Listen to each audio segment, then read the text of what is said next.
All right, guys, welcome into the Alabama postgame show brought to you by Medical Properties Trust. I'm Simone Eli alongside Matt Scalisi. Get your popcorn ready. We're going to talk Alabama taking on Ole Miss. The Tide roll to a 42-21 victory over the Rebels at home over Lane Kiffin. Nick Saban remains undefeated against former assistants, despite Lane Kiffin trying to make some jokes about it being some type of primetime TV situation that it was going to be in pregame there. That was kind of funny. But the Tide click on all cylinders, especially offensively. Matt, first of all, your initial thoughts after this one.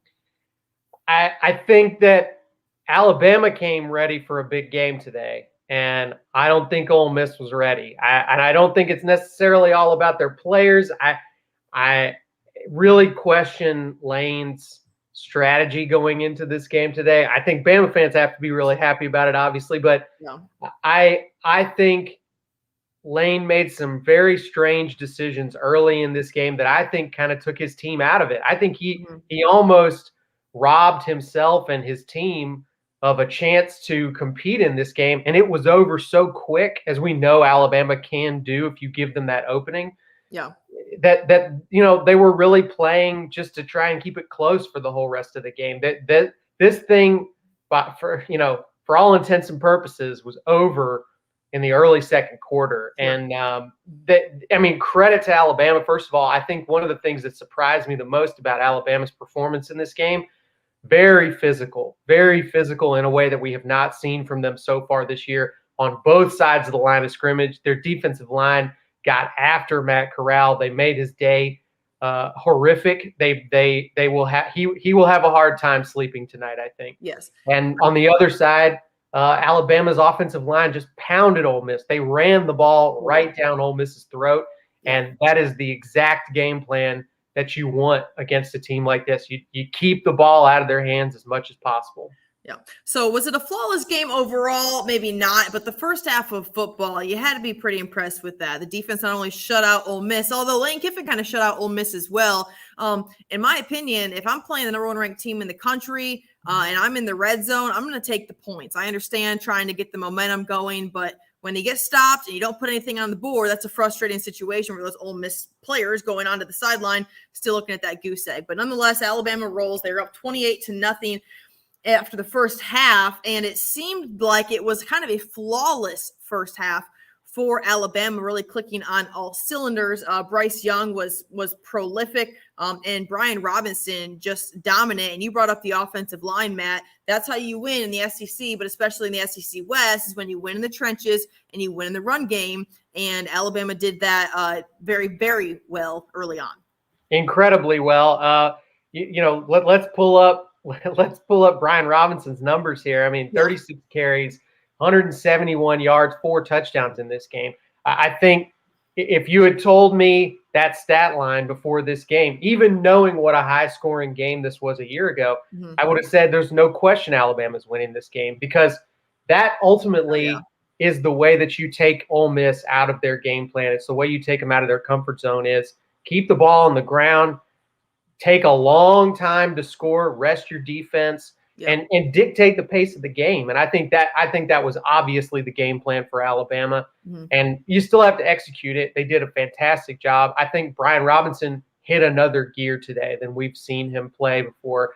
I think he made a lot of great choices. He had great blocking, obviously, but I think looking at him out there, he showed some shiftiness. He showed some great decision making. Hitting holes and making great cutbacks, and just showed a ton of toughness. I mean, 36 carries is a bruiser of a day on a running back, and he looked like he was still growing pretty strong at the end of that game there. So a big moment for Brian Robinson, I think, in his career. Yeah, there's no doubt. A lot of popcorn comments here in the comment section, and I'm loving it, guys. I mean, listen, Lane Kiffin set himself up for that. He absolutely practiced that in the mirror no less than half a dozen times prior to the game and tried to look so cool doing it. And he actually didn't look cool at all. He looked like a goofball. And I like Lane Kiffin. I think we all like Lane Kiffin for who he is and the role that he plays in college football and in the SEC, but that was goofy. I digress. All right, talking about Brian Robinson just really quick, you just mentioned all those things. I give credit to where it's due when it comes to Brian Robinson and that stat line. There was a time, and I covered Brian Robinson in high school and obviously have for the last few years. There was a time I did not think Brian Robinson was ever going to be the guy. I truly thought for a long time, I think Bama fans did too, no disrespect, because he was talented as all get out at Hillcrest, Tuscaloosa. But there was a time where I thought he would just always kind of be that guy that you maybe do in like short yardage situations, get down to the goal line, that sort of situation. But he is becoming, this premier back at Alabama, Matt. And I mean, I know we're not trying to beat dead horse here, but it's been kind of impressive to watch. And clearly having that week off from last week, it benefited him immensely when it comes to kind of getting rested and getting healed up a little bit. Yeah, I agree with you. I think he got buried for a long time in his career, and it's understandable. It's happened to other really good backs at Alabama too. Yeah. But, you play the early part of your career with an incredible group of backs who are multiple of them are now starting in the NFL. Then you get Najee Harris last year taking over and was just capable of shouldering the game on his own, didn't really need to play running back by committee. Yeah. And I think Brian Robinson, even early in this season, has shared the ball a lot with Jace McClellan. Sure. And unfortunately, Jace goes out of this game early today with a knee injury. We'll talk more about that in a minute. But Brian Robinson, whether this was the game plan or not going into today, Brian Robinson found himself needing to be a guy who could kind of carry the team on his back a little bit today. And he came through in that moment. But you're right, Simone. I mean, this is a guy that I think has always been solid, but has not had the carries and the opportunities to prove how great he can be. And today was his moment, and he came through. I think he showed himself to be the next elite Alabama running back. And this is going to be a guy that now defenses have to game plan around. It's another thing you have to worry about if you're about to play Alabama. Yes, and it was no doubt that Alabama, and credit Bill O'Brien and that offensive staff, are taking advantage of the defense that Ole Miss was showing. They wanted to have great protection in the secondary, put a bunch of guys back there, didn't stack the box so much, and they absolutely took advantage of it when it comes to Alabama's offense. Talking about Alabama defense a little bit, 9 hours ago when we did the pregame show, we're talking about this being like a game of the century type feeling. I mean, number 1 versus number 12, Ole Miss and the offense putting up 630 yards per game total offensively. And Bama said, you're not going to run the ball against us. And they did not allow it. I mean, 78 total yards, and some of those were, crap yards later. And Matt Corral, 3 yards on the ground. I mean, this is a guy who, like three total yards, whatever. But like, this is a guy who is fantastic on the ground, or has been this season. And Bama said, we're not going to let it happen. Yeah, Alabama had a tremendous defensive game plan today. And I think, again, you go back to a year ago, these teams were built a little bit differently. I don't think that Alabama had the experience in the front seven, the confidence that they're playing with right now in the front of their defense to do what they did today a year ago. But man, this year has made a big difference. I mean, you look at what those guys were doing out there. I mean, obviously Will Anderson is a game changer. He's going to be a guy that we hear talk about for the rest of the year as an early first round NFL draft pick. But I mean, the rest of these guys in the front, Fedarian Mathis was clobbering people today. They were having to hold him. He was still getting to the quarterback. I think Sanders has really turned into something that, honestly, despite the fact that he was a 5-star in high school, a lot of people still have not really taken him seriously and hyped him up since he got to Alabama.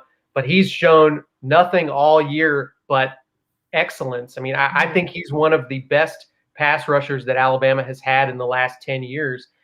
He's all over the place. I still think this defense can get better. I think that there are some mistakes that continue to happen in the back half of this defense, which really we all thought this was going to be the more experienced part of the defense. But linebackers are making the wrong reads sometimes. The DBs are missing some tackles. So even as good as they play today, and there's no way to overstate how good of a performance this is. Sure. I know some of y'all are always going to be mad no matter what, unless Alabama shuts a team out. but this is the lowest total a Lane Kiffin offense has ever been held to since he's been a head coach. 291 total yards. It's never been done. Nobody's ever kept Lane Kiffin's offenses that far down. And Alabama did it today. This was a dominant defensive performance, and they can still get better. Yeah. If you're just tuning in, the Alabama Postgame Show brought to you by Medical Properties Trust. I'm Simone Eli alongside Matt Scalisi. We appreciate all of your comments. Mark, impressed by the week-to-week improvement. And I agree. I think that these players have stepped up to the challenge that Nick Saban has laid out for them. We saw Coach Saban frustrated after, some of those Mercer, those games that aren't as high quality games because he wanted to see guys finish. Now I know, Ole Miss put up 14 points in the fourth quarter, but for me, Matt, it seems as though these guys kind of took a chip on their shoulder a little bit approach, not only towards their opponent, but towards the challenge that Nick Saban has presented them and saying, all right, you're not playing to the standard. You aren't playing to the expectation. This is not how we finish games. This is not how we operate. And guys have said, okay, I'm going to respond. I'm going to do it in a big way. And, I've been impressed with that, Matt.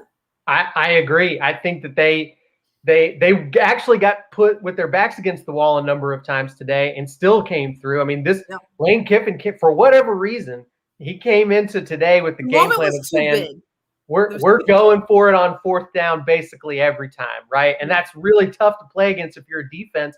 It's an extra down. You have to make a stop. And they still did it all day long. And they turned the ball over on downs multiple times today. They were able to create negative plays, which I think is really how you shut down an offense like Ole Miss. You're not going to stop them at the line of scrimmage every single snap. That's just not how you're going to win against this team. You have to make big negative plays and set Ole Miss back and get in their heads a little bit. We started to see them making mistakes as the game went on too. But, again, that pass rush was so brutal today, and it really took away the things that Ole Miss has been able to do really successfully against almost everybody other than Alabama. And I think, to look at the challenge they faced today and see how well they came through on it, you have to be really encouraged about this defense and what they're capable of. Maybe Ole Miss is not the best team that Alabama is going to play all year, although I don't know that there's a ton of great teams left on the regular season schedule for Alabama. No, not until December when they meet Georgia and Atlanta, but yeah. But I mean, look, right now, Alabama's defense is on pace to be a championship caliber defense. And I think it's fair to say the offense looks pretty dang good too. So this team that we all thought maybe this is finally the rebuilding year. I don't know that I can look out there and see a lot of teams that I think Alabama would struggle against. I think that we, as folks who cover Alabama fans who cheer for Alabama, I think that it's easy to compare Alabama teams to other Alabama teams and not necessarily to other opponents. So if you think that maybe Alabama isn't up to the same caliber as they were in certain spots, offense, defense, otherwise, they're still so much better than everybody else. It's like, okay, maybe they're not like 14 times better, but they're like 7 times better, but they're not as good as they were in the past. So that's kind of, again, it just goes back to that standard. It goes back to the expectation. But regardless, Alabama gets a huge win in the SEC West over Ole Miss today. There is some concerns when it comes to injuries moving forward, Matt, especially like you mentioned to Jason McClellan and what that could potentially look like as a guy who has really emerged as an impressive back for the Tide.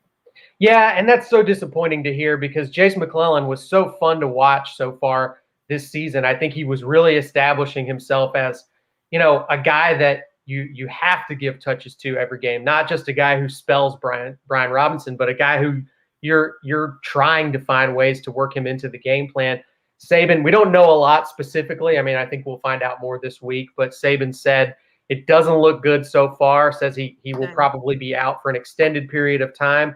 Again, we don't know how long that means. We don't know the extent of that, but safe to say probably Jason McClellan will not be a part of this team's run for the rest of this season. But, and if you do get him back somehow, consider that a big bonus. But, I think this is a position where Alabama has some depth and talent, but they don't have other guys that can do everything Jason McClellan can do. So it's a blow. It's a disappointment, not just for McClellan himself, but for the team as a whole, and they'll have to adjust. And I think it's a big opportunity for Roydell Williams for sure, a guy who is also really talented back in his own right. He's going to get a lot more snaps than he probably otherwise would have gotten this year. Looking at the stat line there from Bryce Young, 20 of 26, another just impressive day, over 20 completions for Bryce Young for 241, 2 touchdowns, the interception. We did see some moments, where I think people are wondering, okay, are you going to take off and run? Are you going to throw? He's answered that question. He's going to throw. He's not going to take off and run. He's definitely not going to run. He did have the one scramble near the goal line. I think he got him to about the 1 foot line on that run. Yeah. Tripped over his offensive lineman. Look, he's just not going to do it. Tripped over him. He kind of dude kind of pushed him a little bit. He's just not going to be that guy, y'all. He's not going to run. I think he's still mobile enough to create space downfield. But this is kind of who he is at this point, and it's going well. I don't think we need to complain about it. Bryce Young, it ain't broke. Don't fix it. And when it comes to the battle of the Heisman front runners and like the far ahead Heisman front runners, guys, it was really Matt Corral and Bryce Young. Bryce Young has emerged as the guy. At least I would think. I haven't looked at the Vegas odds as of this, game ending, but I assume that he is now pushed to the number 1 spot there. And we'll see how that plays out. I think that Bryce Young is not going to be a guy that puts up, Oklahoma.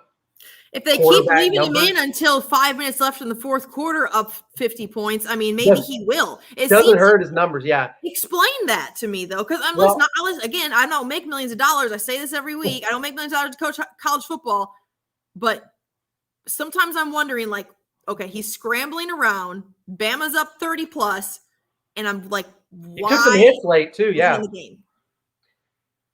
Yeah, I don't know, Simone. I do know that Saban's first comments when he came off the field was that he still doesn't think that he's had 4 quarters of intensity from his team yet, even after today.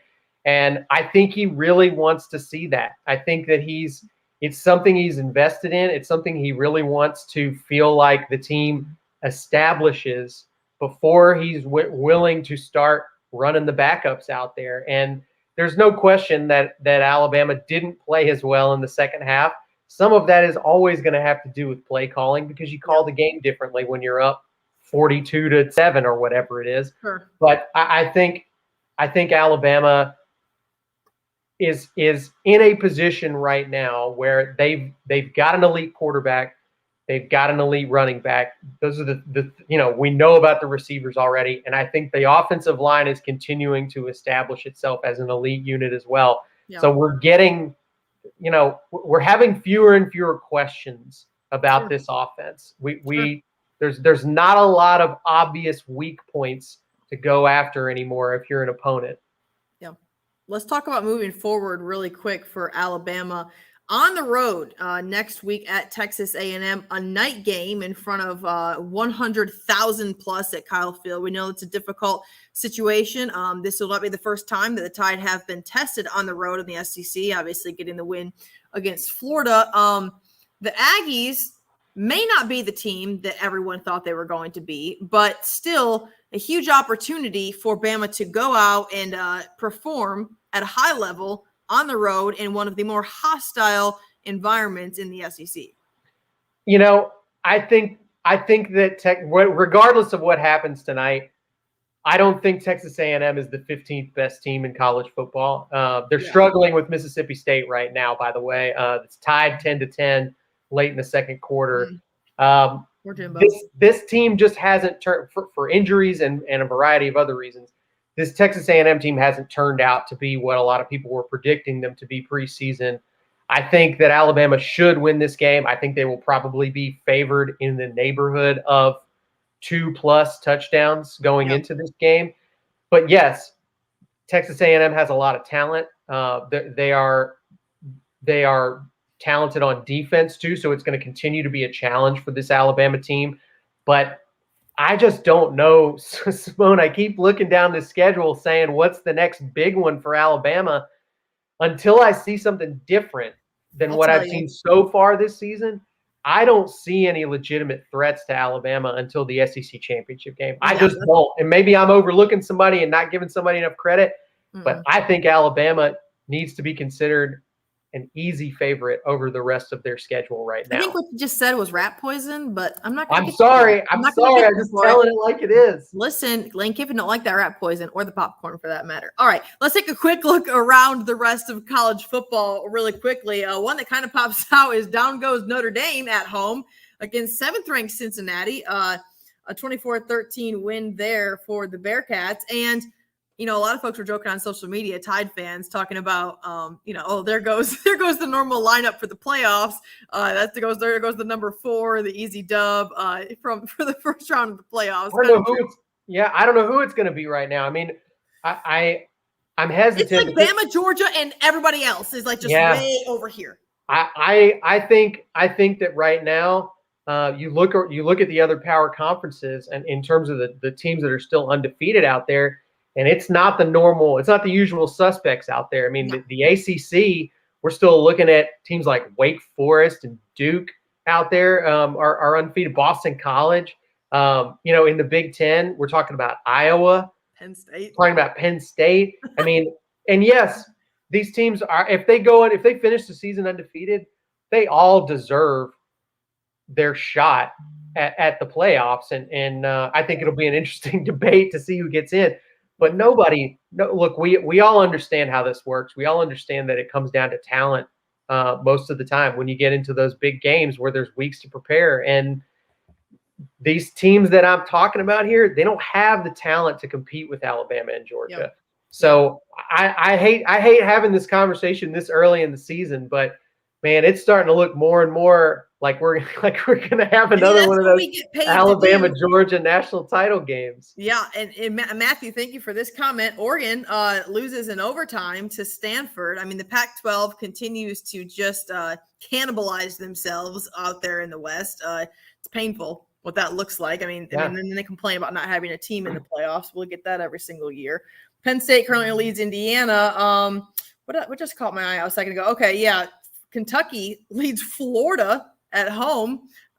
Kentucky at home, that is, in the third quarter. So who knows? I mean, I don't know what's going on anymore. I think it's a crazy season, and that's why when I say stuff like Alabama should win the rest of their games on their regular season schedule, that's based on just what if everything was normal? What if everything kept going the way it's going right now? And I know that's not always going to be the case. Sure. So I think that Saban is right to demand to see 4 quarters of intensity from his team and to not fully trust that this team is capable of doing everything they need to do until he sees them do it for 4 quarters. Mm-hmm. So I think he'll continue to challenge his team and put pressure on them and put them in situations, even when they're up big in a game, where they have to prove themselves. Little miniature versions of testing yourself when the other team can't test you enough. Yes. So I think that the reason that he's such a forward thinker, Matt, and when you look at Georgia and the dominance that Georgia has kind of had over teams for 4 quarters, that's where his concern is. Not that he's overlooking these other teams that they would play before Georgia, but those are the teams that you need to kind of stack up against, because that's who's going to be down. That's going to be who's going to be remaining at the end of the day.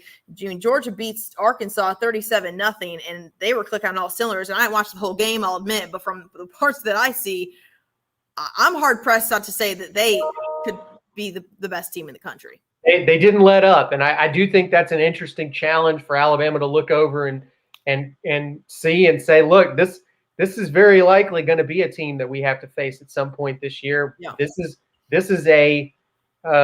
something that we need to be ready for. And if Saban thinks that they're playing with more intensity and for longer in games, I'm sure that's a good motivational tool for his team. Mm-hmm. I see another comment. There was a couple of people that said this, by the way, that they're afraid of going to Auburn. And I do know that boogeyman of playing in the Iron Bowl on the road is always going to be there for Alabama. But, we don't know that much about Auburn. We don't know what this Auburn team is going to be like 2 months from now. I don't know what they're going to be like 30 minutes from now when they I'm play. looking forward to that, though.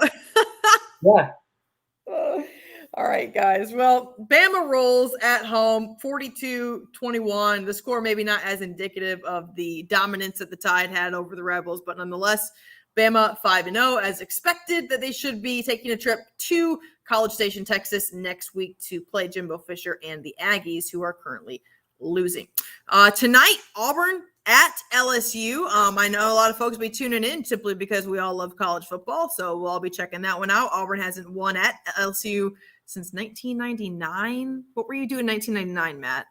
I was living in Orlando, Florida, going to Disney World every other day. So life's very different now. Yeah, I was 7. Okay, all right, guys. So thanks so much for tuning in to the Alabama Postgame Show. I'm Simone Eli. It's Matt Scalisi. I want to thank our sponsor, Medical True Properties Trust. We will see y'all next week in the morning for Alabama and Texas A&M. Y'all have a great rest of your night. Medical Properties Trust. At the very